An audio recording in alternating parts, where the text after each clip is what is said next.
Terungkap peran 2 jenderal di Divpropam yang dimutasi buntut kasus tewasnya Brigadir J. 3 jenderal dari Divpropam Polri telah dimutasi oleh Kapolri Jenderal Listio Sigit Prabowo menjadi perwira tinggi di Yanma Mabes Polri. Ketiga jenderal ini adalah Irjen Ferdy Sambo, Brigjen Hendra Kurniawan, dan Brigjen Benny Ali. Kamarudin Simanjuntak selaku kuasa hukum keluarga Brigadir J mengungkap peran 2 jenderal dari 3 yang dimutasi. Dalam kasus tewasnya Brigadir J, 2 di antaranya berperan untuk meminta adik Brigadir J menandatangani surat. Kamarudin mengungkap Benny Ali disebut memanggil adik Brigadir J, Bribda LL, untuk datang ke RS Polri Kramat Jati saat proses otopsi pertama. Sesampainya di sana, Bribda LL diminta untuk menandatangani sebuah kertas yang tak jelas isinya. Bribda LL baru mengetahui isi dari kertas tersebut terkait pemeriksaan tewasnya Brigadir J. Saat itu, Bribda LL mau tak mau menandatangani surat tersebut.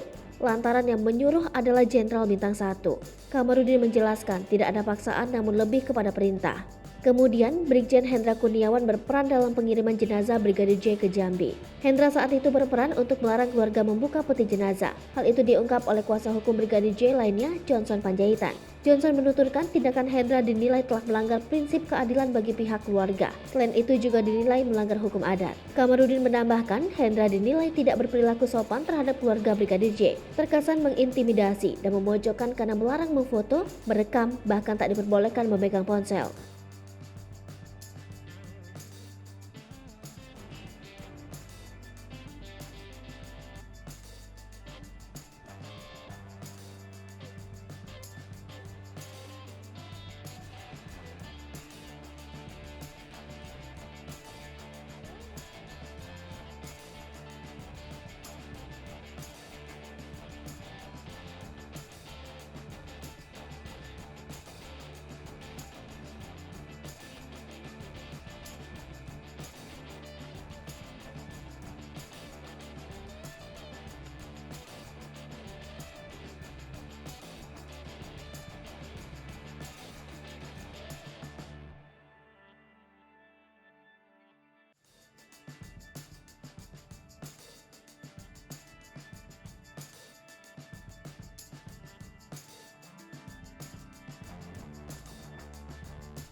Hai pemirsa Sri Popo TV, jangan lupa komen, like, dan subscribe, serta tonton terus berita-berita terupdate lainnya ya.